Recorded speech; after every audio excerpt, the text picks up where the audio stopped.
যেই রোগ কাটলে তুই পরে মারা যাবি, তোর রোগ তোর যত কাছে, আমি আল্লাহ তার চাইতে বেশি তোর কাছে। ও বান্দারি, গভীর রজনীতে তোরে আমি প্রতি রাতে রাখতে থাকি, আলামিন মুস্তাগফিরিন ফাগফিরনাহু। ও বান্দারে, তোর গুনাহ হয়ে গেছে, আয় আমার কাছে ক্ষমা চা। পৃথিবীর সব মানুষগুলা ঘুমায় গেছে, বান্দারে পৃথিবীর মানুষ ঘুমায় গেল, আমি আল্লাহ রাব্বুল আলামিন তোর জন্য জেগে আছি।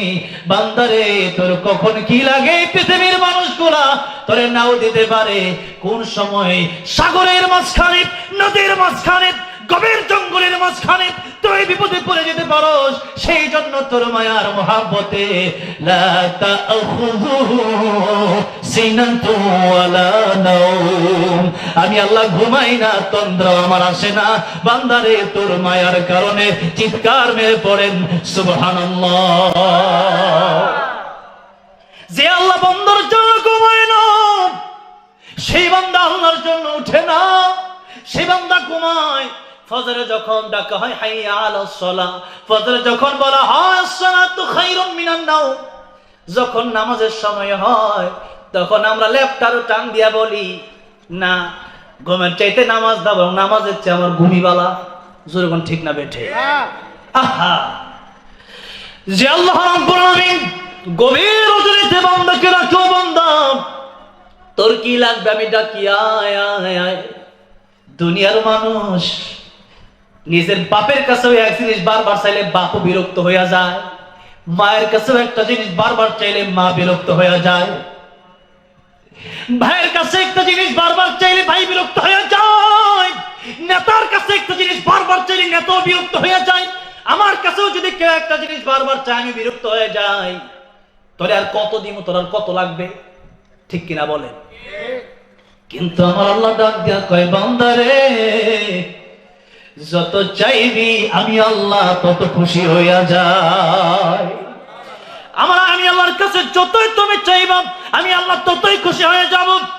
আমি আল্লাহ রাব্বুল আলামিন, তুমি যতই চাইবে ততই খুশি হয়ে যাব।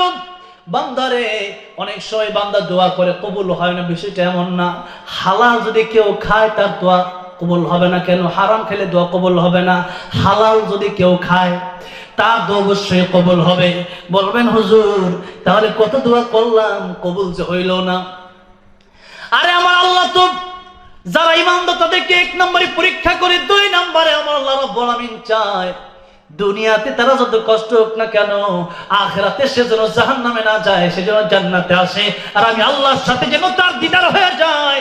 আল্লাহ রাব্বুল আলামিন সেটা চায়। অনেক সময় দোয়া দুনিয়াতে কবুল হয় না, সেই দোয়াটা আমার আল্লাহ রাব্বুল আলামিন আখিরাতের জন্য রেখে দেয়। দোয়া হচ্ছে এমন এক আমল যে আমল করলে পরে এটা এখানে কোনো লস নাই। আপনি যখন দোয়া করবেন দুনিয়াতে যদি কবুল হয়ে যায় তো ভালো, আর যদি নাও কবুল হয়, হালাল যদি খান, কিয়ামতের ময়দানে এই দোয়াকে আল্লাহ পাহাড় পরিমাণ নেকি বানাইয়া আপনাকে জান্নাতে প্রবেশ করায় দিবে। সেই জন্য মন খারাপের কোনো প্রশ্ন নাই যে দুনিয়াতে দোয়া কবুল হয় না, এই মন খারাপ করার কোনো দরকার নাই। ভাইরা আমার, বাবাজিরা আমার, আল্লাহ রাব্বুল আলামিনের কাছে চাইতে হবে। আল্লাহকে বন্ধু বানাইয়া কবরে যেতে কি আপনারা রাজি আছেন? আল্লাহরে বন্ধু বানায় যদি কবরে যেতে চান, আল্লাহরে বন্ধু বানানোর সবচেয়ে সুন্দর সিস্টেম হচ্ছে বেশি বেশি সিজদা দেন, ওয়াসজুদ ওয়াকতারি। যত সিজদা দিবেন আল্লাহর নিকটবর্তী হয়ে যাবেন। এই জন্য বেশি বেশি তাহাজ্জুদ পড়বেন। কি পড়বেন? তাহাজ্জুদ পড়বেন, বলি ইনশাআল্লাহ। ভাইরা আমার, বাবাজিরা আমার, তাহলে মরতে হবে। আল্লাহ মরণের কথা আগে বললেন, মরণের কথাই পৃথিবীর মানুষকে স্মরণ করে দিলেন। ও পৃথিবীর মানুষেরা, তোমাদের কিন্তু মরতে হবে। তাহলে আমি আল্লাহ রাব্বুল আলামিন তোমাদেরকে মরণ দিলাম, মরণ তো আমি আল্লাহ সৃষ্টি করলাম, জীবন তো আমি আল্লাহ দিলাম। আল্লাহ রাব্বুল আলামিন যদি কাউকে মেরে ফেলেন পৃথিবীর কেউ বাঁচাতে পারবে না। আবার আল্লাহ রাব্বুল আলামিন যদি কাউকে বাঁচায় রাখেন পৃথিবীর কেউ তাকে মারতে পারবে না। জাকারিয়া আলাইহিস সালাম, মারইয়াম আলাইহিস সালাম ওনার খালু ছিলেন, ওয়াকাফালাহা জাকারিয়া। জাকারিয়া আলাইহিস সালাম উনি ছিলেন বাইতুল মুকাদ্দাসের ইমাম। মারইয়াম আলাইহিস সালামের আম্মা, উনি আল্লাহর কাছে দোয়া করেন, আল্লাহ আমার যদি কোনো সন্তান হয় তাকে আমি মসজিদের খাদেম বানায় দেব, মসজিদের জন্য বাইতুল মুকাদ্দাসের জন্য ওয়াকফ করে দেব। কয়েকদিন পরে সন্তান হইল, মেয়ে সন্তান, নাম তার মারিয়াম আলাইহাস সালাম। যেরকম সুবহানাল্লাহ। তিনি একটু মনটা খারাপ করলেন যে একটা মেয়ে হইছে, একটা ছেলে হইলে তো মনে হয় ভালোই। তাই তো ভাবছিলাম ছেলে হবে, মসজিদের খাদেম, মসজিদ পরিষ্কার করবে। কিন্তু মেয়ে যে হইছে, আল্লাহ কয়, ও মারিয়ামের আম্মা রাগ কইরো না, তোমাকে যে মেয়ে দিছি লক্ষ লক্ষ পুরুষের চাইতে দামি একটা মেয়ে। সাধারণ পুরুষের মতো, সাধারণ পুরুষরাও এই মারিয়ামের মতো দামি নয়। যেরকম সুবহানাল্লাহ। অবশেষে মারিয়াম আলাইহাস সালামকে ওয়াকফ করে দিলেন বাইতুল মুকাদ্দাসের জন্য। এখন তার দায়িত্ব কি নেবেন? কফিল কে হবে? সৌদি আরব কেউ গেছেন? এখানে সৌদি, কাতার, দুবাই বা মিডল ইস্টে কেউ গেছেন? হাত তোলেন তো। কেউ নাই? ওই যে অনেকজন গেছেন, বা হ্যাঁ অনেক লোক আছে। তো ওই দেশে কফিল আছে না? কফিল। এখন মানে কার দায়িত্বে আপনি থাকবেন? মারিয়াম আলাইহাস সালাম, তাফসীরের কিতাবে আসছে একটা বাচ্চা 1 বছরে যত বড় হয়, মারিয়াম আলাইহাস সালাম একদিনে ততটুকু বড় হয়ে গেছে। আল্লাহর কুদরত। এবার যখন দিয়ে দিছে বাইতুল মুকাদ্দাস ওয়াকফ করে, 19 জন ইমাম, তখন বাইতুল মুকাদ্দাসের কয়জন ইমাম? 19 জন ইমাম। 19 জন ইমাম তারা তাকে নেওয়ার জন্য পাগল পারা হয়ে গেছে। এখন 19 জন ইমাম চিন্তা করলো যে কিভাবে, কে নিবে? সবাই কারাকারি শুরু করছে যে আমি নেব। আর একদিকে মারিয়াম আলাইহাস সালামের খালু জাকারিয়া আলাইহিস সালাম, তিনি খালু, একদিকে আত্মীয় সম্পর্ক, আবার বাইতুল মুকাদ্দাসের ইমাম, তিনি বলেন আমি নেব। এখন বাকি ইমামরা বলতেছেন যা আপনারা নেবেন, এটা বড় ভাগ্যবতী সন্তান, এই সন্তানকে আত্মীয় সম্পর্কে আপনি দায়িত্ব নেবেন, এটা হয় না, আমরা নিতে চাই।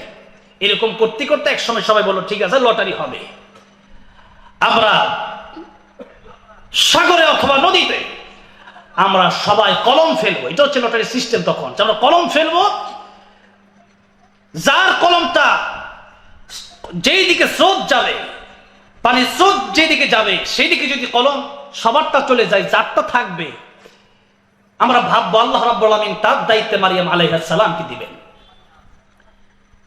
ছেড়ে দেওয়া হলো সবার কলম।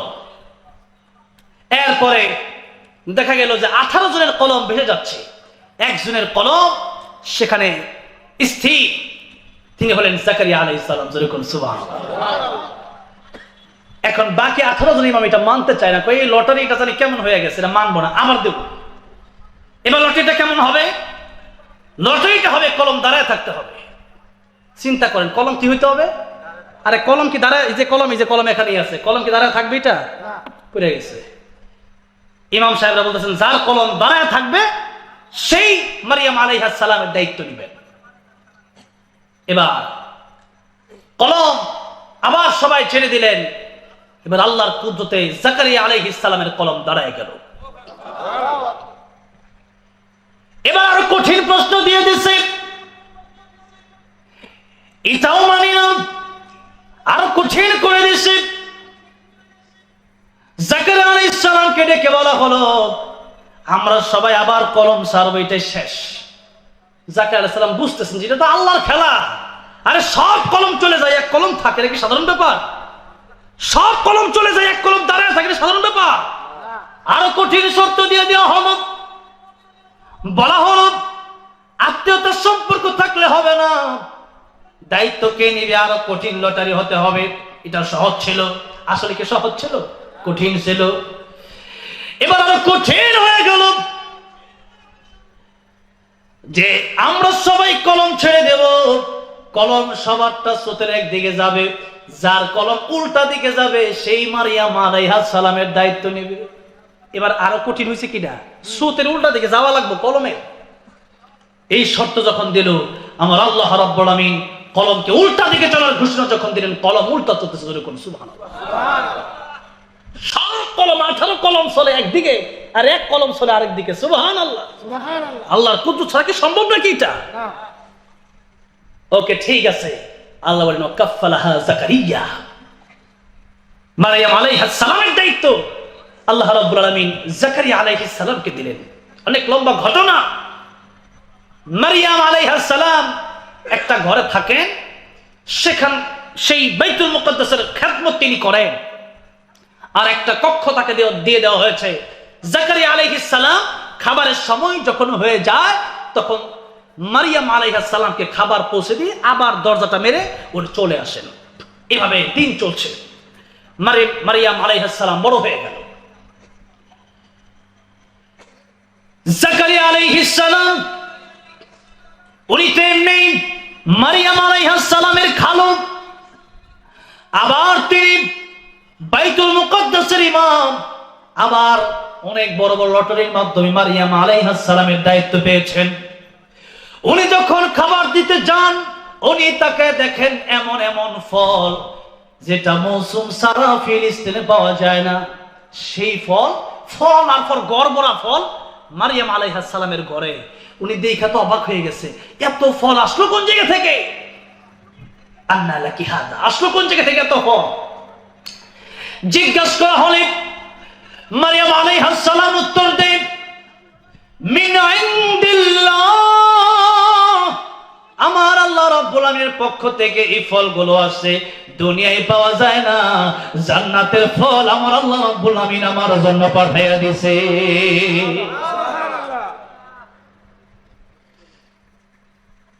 ঈসা আলাইহিস সালাম, মারইয়াম আলাইহিস সালামের গর্ভে ঈসা আলাইহিস সালাম আসলেন বাবা ছাড়া।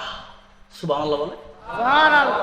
এতে করে ইহুদিদের মনে প্রশ্ন হলো, যাকারিয়া আলাইহিস সালাম মনে হয় তার সাথে কোনো অনৈতিক সম্পর্ক তৈরি করছে। নাউজুবিল্লাহ বলেন। নাউজুবিল্লাহ। অতঃপর যে ঘটনা বোঝাতে চাই, অনেক লম্বা ঘটনা। ইহুদিরা যাকারিয়া আলাইহিস সালামকে মারার জন্য অনেক ইহুদিরা তার পিছু লাগলো। যাকারিয়া আলাইহিস সালামকে তারা হত্যা করবে, করাত নিয়ে দৌড়াইতেছে। যাকারিয়া আলাইহিস সালাম উনি তো নবী, ঠিক আছে নবী, কিন্তু কথা হয়েছে একটা মানবিক দুর্বলতা। এখন 20 জন ডাকাত যদি আমার দৌড়ায়, আমি কেন বয়ে থাকবো? আমি তো দৌড় দেবো। অথবা একজন মানুষকে যদি 100 জন মানুষ পিটাইতে চায়, সে কি এখান থেকে বাঁচার জন্য চেষ্টা করবে না? বলেন, মানুষ হিসাবে চেষ্টা করবে কি করবে না? কিন্তু এরপরেও দেখেন, নবীদের বিশ্বাস তো আরো কঠিন বিশ্বাস, সবচেয়ে কঠিন ইমান। আমার নবী একদিন আবু বকরকে পাশে নিয়ে বসে আছেন। উম্মে জামিল, যার জামাই হইল আবু লাহাব। যার জামাইয়ের নাম কি? আবু লাহাব। আবু লাহাবের স্ত্রীর নাম হচ্ছে উম্মে জামিল। কি না? উম্মে জামিল। একদিন 2 হাতে পাথর নিয়ে নবীরে মারতে হইতেছে। কারে মারতো? নবীরে মারতে হইতেছে। নবীজি যেই মাত্র দেখছেন সে আসতেছে, আবু বকর সিদ্দিক রাদিয়াল্লাহু আনহু বললেন, ইয়া রাসূলুল্লাহ, ইজ্জত শেষ। একটা মহিলা সে যদি আমাদেরকে পাথর দিয়ে মারে, এত ইজ্জতের ব্যাপার সেপার। আর পুরুষ তো মানে মহিলা তো এমন এক জিনিস, মহিলা যা বলে দুনিয়ার মানুষ তাই বিশ্বাস করে না। পুরুষ যদি হাসাটা সত্য কয় তো বিশ্বাস করতে চায় না, ঠিক না? ঠিক বলে। আর এখন একটা ট্রেন্ডিং বার হইছে। কি ট্রেন্ডিং?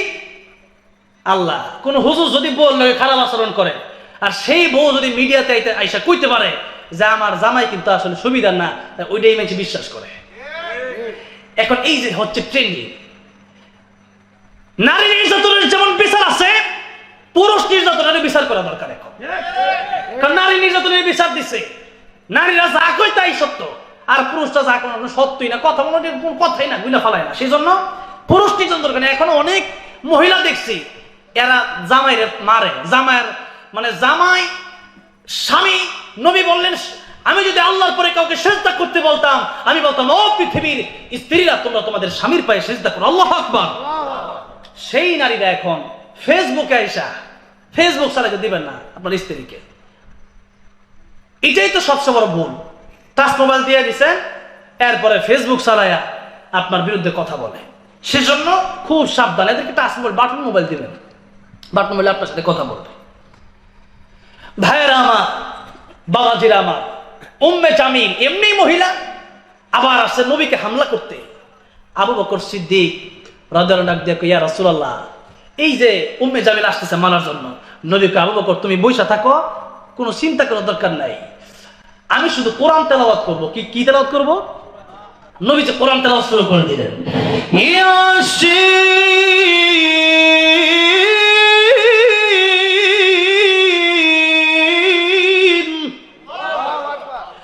ওয়াল কুরআনিল হাকীম।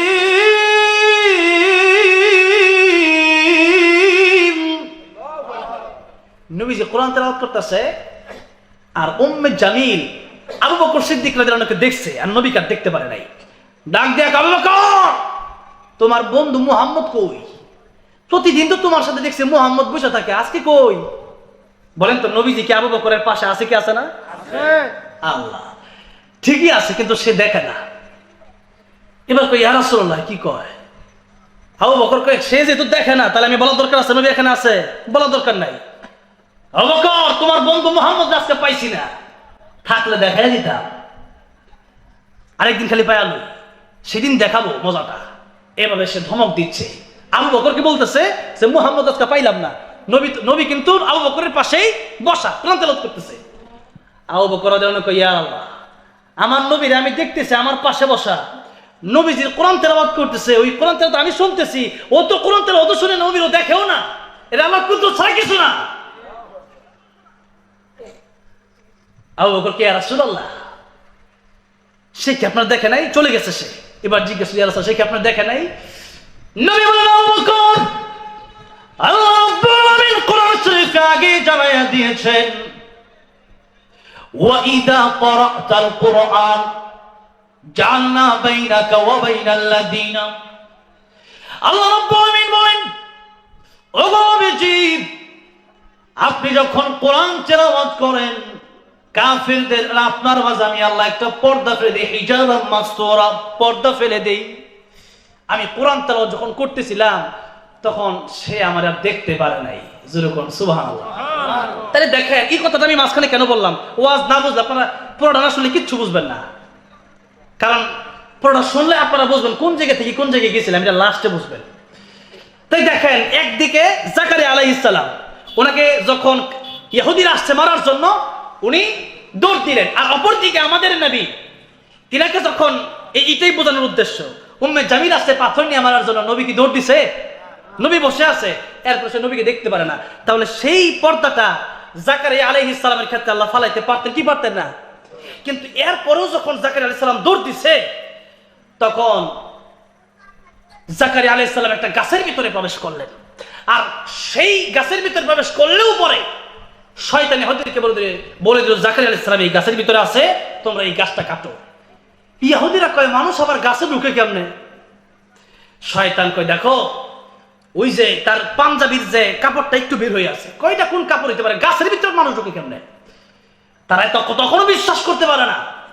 এবার শয়তান বলছে, আমার বাইন্দা রাখো এক গাছের সাথে, আর তারে জাকারিয়া আলাইহিস সালামকে তোমরা এখানে কাটো, যদি জাকারিয়া আলাইহিস সালামকে ভিতরে না পাওয়া যায় তোমরা আমারে মেরালে। চিন্তা করেন, শয়তান সে আবার দেখছে এখানে ঢুকছে।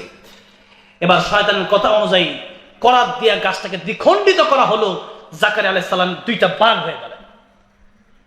তাহলে তিনি বাঁচতে চাইছে, আল্লাহ কয়, আজকে আপনাকে আমি আর বাঁচতে দিব না, আজকে আপনার মরণ হয়ে যাবে। এটা আল্লাহ এভাবে লিখে রাখছেন, জাকারিয়া আলাইহিস সালামের মরণ হয়ে গেল। তাহলে বলেন, আমরা বাঁচতে চাইলে কি বাঁচতে পারবো? আবার অপরদিকে দেখেন, ইউনূস আলাইহিস সালাম চারটা অন্ধকারের ভিতরে যখন নাকি পানির ভিতরে চলে গেলেন, একটা মাছে ইউনূস আলাইহিস সালামকে গিলে ফেলছে, সেই মাছকে আরেকটা মাছ গিলা লাইছে। যেরকম সুবহানাল্লাহ। আল্লাহ তোর ভিতরে খাবারের জায়গা থাকবে এক জায়গায়, আর আমার ইউনূস সুন্দরভাবে থাকবে আরেক জায়গায়, আমার ইউনূসের যেন কোনো ডিস্টার্ব না হয়। ইউনূস আলাইহিস সালাম কি একটা মাছ খাইছে, চারটা অন্ধকার, একটা হলো রাতের অন্ধকার, আরেকটা হইল, আমি সব কমু পরে, এগুলা ওয়াজের মাঝখানে পারবো না।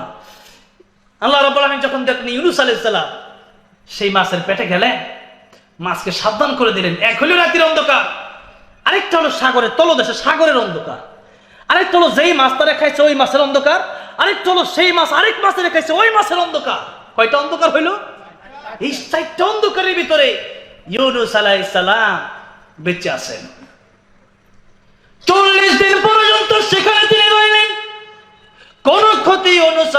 বের হইল না। যাই ফেরেশতাও সেখানে যাই, এটাই হলো আল্লাহ রাব্বুল আলামিন এমন সিস্টেম করে দিয়েছেন। ইউসুফ আলাইহিস সালাম তিনি যখন জেলখানায় গেছে, তখন জিবরাইল আলাইহিস সালাম ইউসুফ আলাইহিস সালামের সাথে, ইউসুফ আলাইহিস সালাম ডেকে বলে, জিবরাইল আমি জেলখানায় আসছি, তো অপবিত্র জায়গা, আপনি এখানে কেন আসেন, আপনি তো পবিত্র। জিবরাইল ডেকে বলে, পয়গম্বর জেলখানা অপবিত্র হইলেও আপনাকে যেহেতু জেলখানায় আনা হয়েছে, এই জেলখানার অপবিত্র নাই, এই জেলখানা পবিত্র হয়ে গেছে। তাহলে আপনি আসছেন, আপনাকে তো জুলুম করে নিয়ে আসা হয়েছে, অপবিত্র জায়গা হোক তাতে কি হয়েছে, আপনার সাথে আমি আসি। তো যেখানে ইউনূস আলাইহিস সালাম সেখানে ফেরেশতা। ইউনূস আলাইহিস সালাম মাছের পেটে যখন চলে গেলেন, সাগরের তলদেশে শুনতে পাচ্ছেন কিসের আওয়াজ যেন হয়, গুনগুন করে কে যেন আওয়াজ করে। এবার জিজ্ঞাসা করলেন ফেরেশতা, সাগরের তলদেশে গুনগুন করে কে আওয়াজ করে, কারা আওয়াজ করে? ফেরেশতা দেখে বলেন, ও পয়গম্বর এই সাগরের তলদেশে যত প্রাণী আছে তারা আল্লাহ রাব্বুল আলামিনের জিকির করে। ইউনূস আলাইহিস সালাম বলতেছেন, এই প্রাণীগুলো যদি আল্লাহর নামের জিকির করে তারা শান্তি পায়, আমিও জিকির শুরু করে দিলাম, লা ইলাহা ইল্লা আনতা সুবহানাকা ইন্নী কুনতু মিনাজ জালিমিন। আল্লাহু আকবার। আল্লাহ রাব্বুল আলামিন মাছকে অর্ডার করলেন, মাছ রে আমি আল্লাহর নাম যেহেতু নিয়ে নিছে, আমি আল্লাহর কাছে যেহেতু মুক্তি চায় ফেলছে, ও মাছ তাড়াতাড়ি সাগরের পারে গিয়া বমি করো। যেই মাত্র মাছ বমি করছে, ইউনূস আলাইহিস সালাম আগের মতোই সুন্দরভাবে আবার বের হয়ে গেলেন, মাছের পেটের ভিতরে গেলেন। ওই মাছকে আরেক মাছ খাইছে, সাগরের তলদেশে গেলেন। আবার রাতের অন্ধকার, এই চারটা অন্ধকারের ভিতরে আপনারা কি মনে করেন একজন মানুষ বেঁচে থাকতে পারে? এরপরও আমার আল্লাহ রাব্বুল আলামিন ইচ্ছা করেছেন ইউনূস আলাইহিস সালামকে বাঁচিয়ে রাখবেন। সেই জন্য ইউনূস আলাইহিস সালাম মাছের পেটের ভিতরে গেলেন। মাছের পেটের ভিতরেই বেঁচে থাকা সম্ভব না, কিন্তু আমার আল্লাহ রাব্বুল আলামিন সেখানে বাঁচিয়ে দিলেন। তাহলে এবার বলেন, হায়াত এবং মউতের মালিক কে? তাহলে বুঝলাম আমরা দুইজন নবীর ঘটনা আমরা শুনলাম। এক নবী হলেন জাকারিয়া আলাইহিস সালাম, আরেক নবী হলেন ইউনূস আলাইহিস সালাম। আর একটু কি সামনে যাব, হ্যাঁ, ইব্রাহিম আলাইহিস সালাম। থাক, আজকে আর ওই নবীর ঘটনা কমো না, কারণ দেরি হয়ে যাইব। দরকার কি, একটা বেজে গেছে। বলছিলাম খিদা বেশি না থাকলে আবার পেট, মানে বেশি বড় থাকলে আবার মজা লাগবে না, সেই জন্য আসেন আজকে ইব্রাহিম আলাইহিস সালামের কথাটা বাদ দিলাম। এরকম যদি এক নবীর কথা কইতে থাকতে সারা শেষ হবে নাকি? আল্লাহু আকবার। নবীদের ঘটনা যখন পড়ি, যখন মোতালা করি, তখন দেখি আরে কি আশ্চর্য ঘটনা আল্লাহর পৃথিবীতে ঘটাইছেন। আমার ভাইরা, আমার বাবাজিরা, তাহলে বলেন মউত এবং হায়াত কার হাতে? আল্লাহর হাতে। এবার বলেন তো, আমি আর আপনি যে দুনিয়ার জন্য এত পাগল হইছি, আল্লাহ যদি এখন রুহুটা টান দেয়, এই মুহূর্তে যদি আল্লাহকে রুহ বের হইয়া, তাহলে বলেন তো কোন দল আমার আপনার টানবে? এমনকি আদরের বাবা মার সন্তান যদি হয়, ঘরে রাখবে? সন্তানকে বাবা মা এত ভালোবাসলো, বলেন তো সেই বাবা মাকে কি সন্তান বলবে, আমার বাপে তো আমার 5 বিঘা জমি দিয়ে গেছে, আমার জন্য 5 তলা দূরে বিল্ডিং বানাই দিয়ে গেছে, আমার বাপে কি দেয় নাই, একটা রুম বরাদ্দ কইরা আমার বাপের জন্য একটা রুমে, আমার বাপের জন্য একটা বরাদ্দ করে রুম রাইখা দেই। বলেন তো এমন বরাদ্দ কি কোন সন্তান করবে? করবে না। আচ্ছা বলেন তো, তাহলে কবরে যাওয়ার পরে কোন সন্তান কি এমন কোন কথা বলবে যে আমার বাপ তো আমার জন্য জীবনে অনেক কষ্ট করছে, আমার বাপের লগে কবর আমিও শুয়ে পড়ি, এমন ঘটনা কি কেউ বলবে? এমন কথা কি কেউ বলবে? আহারে, যেই সন্তান এত আপন, যে স্ত্রী এত আপন, যেই বাপ মা এত আপন, তারাও আমার সাথে কবরে যাবে। আহারে, সেই জন্য আমার নবী বলেন, হ্যাঁ গজল গামু, আজানটা শেষে দিতেছি, গজল গামু, হ্যাঁ গজল গাইলে আর কি ওদের ইয়াটা শেষ হয়ে যাবে, তাই অল্প সময়ের ভিতরে একটু। একদিন মাটির ভেতরে হবে ঘর রে মন আমার, কেন বন্ধ দলন ঘর রে মন আমার, একদিন মাটির ভেতরে হবে ঘর রে মন আমার, কেন বন্ধ দালান ঘর রে মন আমার,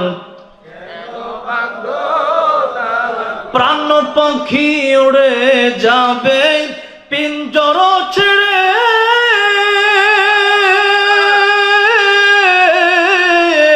ধরো তুমি সবই রবে তুমি যাবে চলে, প্রাণ পাখি উড়ে যাবে পিঞ্জর ছেড়ে, ধরো তুমি সবই রবে তুমি যাবে চলে, বন্ধু বান্ধব যত মাতা পিতা তোরা সুত সকলে হবে তোমার পর রে মন আমার, কেন বান্ধ রে মন আমার, কেন ও একদিন মাটির ভেতরে হবে ঘর রে মন আমার, কেন বান্ধ। আল্লাহু আকবার, কি সুন্দর সবাই গাইতেছে, আলহামদুলিল্লাহ বলে। এমন একটা স্টেজ যদি প্রতিদিন পাইতাম, আরে বছরে এমন 1-2 দিন পাওয়া যায়, আল্লাহ হুজুর এনে আছে, হুজুরের 3-4 ঘন্টা ওয়াজ করে এই বয়স, আল্লাহু আকবার কোন শহীদুল্লাহ বার যুক্তিবাদী সাহেব চেয়ার না একটা সাথে থাকলে হুজুর দিতেন না। আচ্ছা যাই হোক, হুজুর চা খাইতেছে, ডিস্টার্ব করার দরকার নেই, আল্লাহ কবুল করেন জোরে কোন আমিন। ভাইরা আমার, বাবাজিরা আমার, তাহলে সবই পর হবে, খালি গজল গজল বলতেছে, আসলে বিরিয়ানির লগে একটু সালাদ না খাইলে রুচিটা আসলে পুরাপুরি, একটু সালাদ খেলে দেখবেন বিরিয়ানিটা আবার নতুন করে মজা লাগে, জোরে কোন ঠিক না বেঠে, এটা শেষে ঠিক আছে। আল্লাহ আল্লামা সাইদি মানে মদিনার মাটিরে আরো আসছে আজানের খবর, আল্লাহু আকবার, মদিনার সুরে আজান, কত কিছু আসছে, দেখি ইনশাআল্লাহ। একটা তো বাইচা গেছে, মোনাজাত করে দেখি, কি বলেন? চলবো? হ্যাঁ, লিল্লাহিত তাকবীর, লিল্লাহিত তাকবীর। আসুন আরেকটু সামনের দিকে যাই। ভাইরা আমার, নবীজি একটা কথা বললেন, ও পৃথিবীর মানুষরা তোমাদের 3টা ভাই। কয়টা ভাই? 3টা ভাই। 1 নম্বর তোমার ভাই হইল এই জমি জামা, মানে তোমার সম্পদ। বলেন তো সম্পদ গুলাকে আসলে আমাদের না অন্যের? এই যে সম্পদ পাইছি, দাদা রেখে গেছে, মনে করেন এরপরে দাদা দিচ্ছে আমার বাপের কাছ থেকে পৈতৃক সম্পত্তি পাইলাম, যে বলেন এই সম্পত্তিকে আমরা বানাইছি না পরের জায়গাটা? পরে আবার যদি আমি চলে যাই, এই সন্তান কিন্তু আমার সন্তানের ভাগে চলে যাবে, ঠিক না? ঠিক বলেন। আরেকজন কই বলছেন পরের জায়গা পরের জমি, সব শিল্পী পয়সা মারহাবা, পরের জায়গা পরের জমি, ঘর বানায় আমি রই, আমি তো সে পরের জায়গা পরের জমি, ঘর বানায় আমি রই, আমি তো সেই ও সেই ঘর খানা জমিদারি,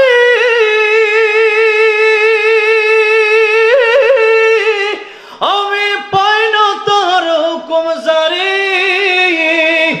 আমি পাই না জমিদারের দেখা মনের দুঃখ, কারে কই আমি তো সেই পরের জায়গা পরের জমি, আমি তো সে ঘরের মালিক নয়া, আমি তো সেই। আমার বাবাজিরা, আমার বন্ধুরা, এই ঘরের মালিক আসলে আমি না, এত দামি জানে না সকলে, মা কেন এত দামি বলেন না, মা কেন এত দামি জানে না সকলে, মা কেন জানে না সকলে, কবল হজের সবে মিলে, একটি হজের সবে মিলে, মাকে একবার দেখিলে, মা কেন এত দামি জানে না সকলে, মা কেন এত দামি জানে না সকলে। আল্লাহু আকবার বলে। আমার নবীর কাছে প্রশ্ন করা হলো, ইয়া রাসূলুল্লাহ, সবচেয়ে বেশি ভালো ব্যবহার করার সবচেয়ে বেশি হক আমার কাছে কে পায়? নবী বললেন, উম্মুকা, তোমার মা। ইয়া রাসূলুল্লাহ, পরে কে নবী কয় তোমার মা। ইয়া রাসূলুল্লাহ, পরে কে নবী বলেন তোমার মা। আল্লাহু আকবার। ইয়া রাসূলুল্লাহ, পরে কে আমার নবী কয় তোমার বাবা। তিনবার বললেন মায়ের কথা, কারণ মা তিনটা জায়গায় যত কষ্ট করছে বাবা ওই কষ্টগুলো স্পেশালি করে নাই। মা গর্ভধারণের কষ্ট করেছে। মা একটা বাচ্চা যখন জন্ম নেয় মায়ের মনে হয় মা মরে যাবে, এরপরে মা ডাক্তার শুনে মায়ের কলিজা ঠান্ডা হয়ে যায়। এই জায়গায় কষ্ট, 2 বছর দুধ পান করানোর কষ্ট, এটাও বাবা সহ্য করে নাই, মা করছে। যেটা মা 3 বার, এরপরে হইল বাবা। নারীর মর্যাদা এর মাধ্যমে আল্লাহ নবী বাড়াইয়া দিলেন। ওই সময় নারীর মর্যাদা এমন ছিল, আল্লাহ কোরআন শরীফের সূরা নাহলে বলেছেন, তখন এই নারীরা যখন জন্ম নিত তখন এই কন্যা সন্তানগুলোকে মাটি পুঁতে তাদেরকে দাফন করা হতো। কেউ আগুনে পড়তো আর তারা মুখ কালো করে ফেলত। ওয়াইদা বুশরা আহাদুম বিল উনসা দাল্লা ওয়াজহুহু মুসওয়াদ্দা ওয়া হুয়া কাযীম। আল্লাহ বলছেন যখন তাদেরকে কন্যা সন্তানের সুসংবাদ দেওয়া হইতো তখন তারা মুখ কালো করে ফেলতো, মনক্ষুণ্ণ হইতো যে আমার মেয়ে সন্তান হয়েছে। এরকম একটা সমাজ ছিল। আজকে নারীবাদীরা বলে নারীদেরকে ইসলাম ঠকাইছে কেন? কয় যে ছেলেদেরকে 2 ভাগ দিছে, নারী 1 ভাগ পাইছে, ঠকাইছে। তাহলে আমি আপনাদেরকে জিজ্ঞাসা করতে চাই, ও নারীবাদীরা, হিন্দুদের যখন মেয়ে হয় তাদেরকে কি সম্পদের ভাগ দেওয়া হয়? বিয়ার সময় স্বর্ণ গয়না বেশি দিয়া সালাম আলী দিয়ে বিদায়, যেরকম ঠিক না বেটি? আর ইসলাম যে 1 ভাগ দিছে এটা শুকরিয়া আদায় করা দরকার না? এখন আরেকটা কথা আছে, আরে নারীদেরকে নিয়ে আওয়াজ করলে, আমি পরশুদিন আমার ওয়াজের সাবজেক্ট ছিল ঢাকা খিলক্ষেত একটা মাদ্রাসায়, দিনের বেলা মাহফিল ছিল, সেখানে সাবজেক্ট ছিল ইসলামী নারীদের মর্যাদা অধিকার। এটা নিয়ে আলোচনা করলে বুঝতেন যে নারীদেরকে আল্লাহ কি সম্মান দিয়েছে। যেই নারীকে তারা মানুষই মনে করতো না, সেই নবী জাইসা বলেন আল জান্নাতু তাহতা আকদামিল উম্মাহাত, মায়ের পায়ের নিচে জান্নাত। আর মায়ের হক 3 বার বলে এই নারীর মর্যাদা আল্লাহ নবী ইসলাম বাড়ায় দিচ্ছে। সুবহানাল্লাহ। একটা দৃষ্টান্ত দেই, 1:17 বেজে গেছে, ওয়াজ শেষ হবে 1:30টায়, এরপরে গজল, এরপরে আরো বিভিন্ন কিছু বাকি আছে। এরপরে কারণ এত ভালো লাগতেছে ওয়াজ করে, আর স্টেজে এমন শ্রোতা পাইছি আজকে আমার জীবনে এমন শ্রোতা পাইনি। আল্লাহু আকবার। এমন শ্রোতা স্টেজের প্রথম পাইছি। এমন শ্রোতা স্টেজ থাকলে কি 1 ঘন্টা ওয়াজ করতাম? ওয়াজ করবো সারা রাত ইনশাআল্লাহ। কি কর? যদি আল্লাহ তৌফিক দেয়। তো এখন আসেন, হ্যাঁ গজল তো গাইলামই মোটামুটি 10-12টা, আরো গাবো ইনশাআল্লাহ। এবার দেখেন নারীদের কথা আরেকদিন বলবো ইনশাআল্লাহ। শুধু এতটুকু মনে রাখেন, একজন সন্তান তার বাবার কাছ থেকে পাইলেও পরবর্তী তার দায়িত্ব অনেক। আর একজন নারী তার বাপের কাছ থেকেও পায়, তার ভাইয়ের কাছ থেকেও পায়, তার স্বামীর কাছ থেকেও পায়, তার সন্তানের কাছ থেকেও পায়। তাহলে নারীদেরকে ইসলাম 3 গুণ বেশি দিছে আরো। যেরকম সুবহানাল্লাহ। আরেকটা এক্সাম্পল দিই, মনে করেন 2 জন সন্তান, একজন বাবা, এক সন্তানের বয়স 20 বছর, একটা আরেকটার বয়স 8 বছর, 2টারে বাজারে পাঠাইছে। ছোট দিছে 100 টাকা, আর বড় জন দিচ্ছে 1000 টাকা। বড়টারে কইছে যে 1000 টাকা দিলাম, মাছ আনবি, মুরগি আনবি, গরু আনবি। হ্যাঁ গরু বস্তু কিনলে 1000 লাগে, কল আর 1000, 2000 দিলাম। এখন তারে 2000 দিল আর ছোটটারে 100 দিল। বড়টা বাজার করতে গিয়া 2000 তো লাগছে, নিজের পকেটে রিক্সা ভাড়া দেওয়া লাগছে। আর ছোটটারে চকলেট, চিপস, আইসক্রিম কিনে দিচ্ছে। আর ওই যে ছোটটারে 100 টাকা দিয়েছিল ওইটা পকেটে হয়ে আছে, ওইটার কোনো দরকার নাই, ওইটা এমনি ফ্রি। এখন কেউ যদি কয় বাপে তো যা জায়গায় মহা খারাপ, কেন? বাপে তার 20 বছরের সন্তানকে 2000 টাকা দিয়ে বাজারে পাঠায়, আর এই 8 বছরের সন্তানটা 100 টাকা, এটা কেমন বাপ? এটা তো সন্তানের হক দেয় না। বলেন তো এটা কি জ্ঞানী না মূর্খ? তার তো বোঝার দরকার। এরা যে 2000 টাকা দিচ্ছে তো অনেক কাজ। আরে বিয়ের সময় সন্তান যখন বিয়ে করতে যাবে এই সন্তানের দেনমোহর দেওয়া লাগবে না? দেওয়া লাগবে। নারীকে কিন্তু দেওয়া লাগবে না, যৌতুক কিন্তু দেওয়া লাগবে না। এরপর যৌতুক চায় আর আপনি যদি দেন তাহলে আর কি করার? হারাম তো হারামি। ভাইরা আমার, বাবাজিরা আমার, তাহলে এবার আসেন। আর শ্বশুর যদি খুশি হয়ে দেয় তাহলে নিয়ম যাবো না। শ্বশুর যদি খুশি হয়ে দেয় তাহলে নিয়ম যাবো, তাহলে সমস্যা নাই। কিন্তু আপনি বলতে পারিবেন না যে আমাকে একটা মোটর সাইকেল না দিলে আমি কিন্তু বিবাহ করিব না। বলতে পারেনি কথা?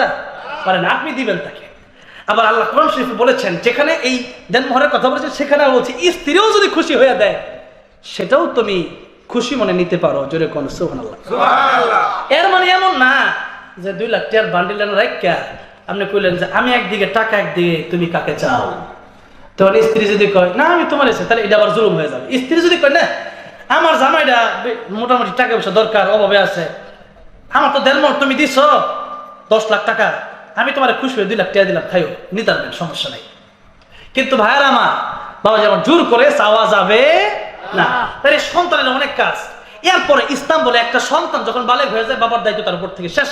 আরেকটা মেয়ে যদি হয়, এই মেয়ে যতদিন পর্যন্ত বিয়ে না হচ্ছে ততদিন পর্যন্ত বাবার দায়িত্ব। আর যদি বাবা কোনো কারণে মা জোর থাকে তাহলে ভাইয়ের দায়িত্ব। এরপরে স্বামীর কাছে গেল স্বামীর দায়িত্ব। এখন সন্তান হয়েছে সন্তানের দায়িত্ব তার মানে তার কোনো কষ্টই নাই। আল্লাহ বলেন কারো না কারো মাধ্যমে তাকে চালাচ্ছেন। যেই 1 ভাগ পাইছে ওইটা তো বোনাস, ঠিক না? ঠিক। এই জন্য আর যাদের বোন আছে বা যাদের মেয়ে সন্তান আছে এদের কাছে যে 1 ভাগটা দিতে বলছে ওইটাও যদি না দেন তাহলে আবার আপনি কিয়ামতের মধ্যে আপনার জবাব দেওয়া লাগবে। ভাইয়েরা আমার, বাবাজিরা আমার, আসো মা বাবার কথা বলছিলাম, নারীদের মর্যাদার কথা বললাম, অনেক আলোচনা। এবার আসেন সামনের দিকে যাই। নবীজি বলতেছেন তোমার এই যে মা বাবা এত আপন, তোমার স্ত্রী এত আপন, এই আপনটা কিন্তু তোমার সাথে কবরে যাবে না। এবার নবীজি বলেন শেষ কথা, নবীজি বলেন ও দুনিয়ার মানুষেরা, মৃত্যু তোমাদের হবে। আল্লাহ যেহেতু তোমাদের জন্য মৃত্যুকে অবধারিত করে রেখেছেন, কুল্লু নাফসিন যায়িকাতুল মাউত, মৃত্যু যেহেতু সবার গ্রহণ করতে হবে, সেজন্য তোমাদেরকে কবর যেহেতু যেতে হবে, ওই কবরে তোমার একটা ভাই হলো তোমার সম্পদ। কবরে যাবেন, এই সম্পদ নিয়ে কারাকারি শুরু হয়ে যাব। কথা বোঝেন নাই? সম্পদ নিয়ে কারাকারি শুরু হয়ে যাব। আমি এমনও দেখছি যে লাশের বাবা মারা গেছে, লাশের আঙ্গুলের ছাপটা পর্যন্ত সে নেওয়ার লেগে পাগল হয়ে গেছে। বাবা মারা গেছে, আমার এলাকার ঘটনা, দাফন দিব কি, কেনা জমি কেমনে নিব সিস্টেম করে তাড়াতাড়ি এটার লেগে পাগল হয়ে গেছে। কেন চোখে পানি নাই? আরে আপনার বাপ যখন সম্পত্তিটা কিনছিল নিজে না খাইয়া মিষ্টি খাইতে মন চাইছিল, সব ফালাইয়া দিছে, কয় না খাইলাম না, কিছে ময়লা ফালাই দিছে। আপনার বাপ এত কষ্ট করে সম্পত্তি জোগাড় করছে, আর আপনি বাপের সুন্দরকে দাফন না দিয়া, আপনি কোরআন শরীফ না পড়াইয়া, বাপের জন্য নামাজ পড়া দোয়া না কইরা আপনি বলতেছেন যে জমি জামা নিয়ে পাগল হয়ে গেছে। আপনার বাপে যে কামাই করছে কষ্ট হয় না? তাহলে দাফন করার সময় এটা মনে হইলো না? মনে করেন কারো বাপের যদি 5 কাঠাই থাকে, ওই 5 কাঠা কিনতে চান না, দেন কয় টাকা লাগে? সারা জীবন ওয়াশ করে 1 কাঠা জমি কিনতে নেই এখন পর্যন্ত। আপনারা কি মনে করেন? তাইলে আপনার এই যে জমি জামা কিনতে গেলে দেখা যায় কোটি কোটি টাকার হিসাব হিসাব করে ভালো একটা জায়গায়, বিশেষ করে এই এলাকা জমি কিনতে তো আগুন। তাহলে এলাকা যদি মনে করেন কারো বাপ মারা যায়, এতটুকু চিন্তা করতে যে আমার বাপে খায়া না খায়া আমার লাগে কুড়ে গেছে, তাই আমি তো আমার বাপের জন্য নামাজ পড়ে দোয়া করি, কান্নাকাটি করি, ছেলের সাথে দোয়া করলে, মেয়েরা দোয়া করলে আল্লাহ আমার দোয়ার কারণে আমার বাপকে জান্নাতুল ফেরদৌস দিয়ে দিবে। সুবহানাল্লাহ।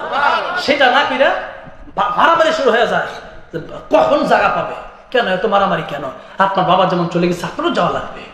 তাই আমার নবী যে বলছেন সম্পদ তোমার সাথে যাবে না, সম্পদ আরেকজন নিয়ে নিবে, ওয়ারিস নিয়ে নিবে। দামি জিনিস যদি থাকে, যেমন আমার হাতে হইলো আইফোন 17 প্রো ম্যাক্স, বুঝেন তো, মইরা গেলে এই মোবাইলটা নেওয়ার লাগে কিন্তু কারাকারির লোক অভাব নাই।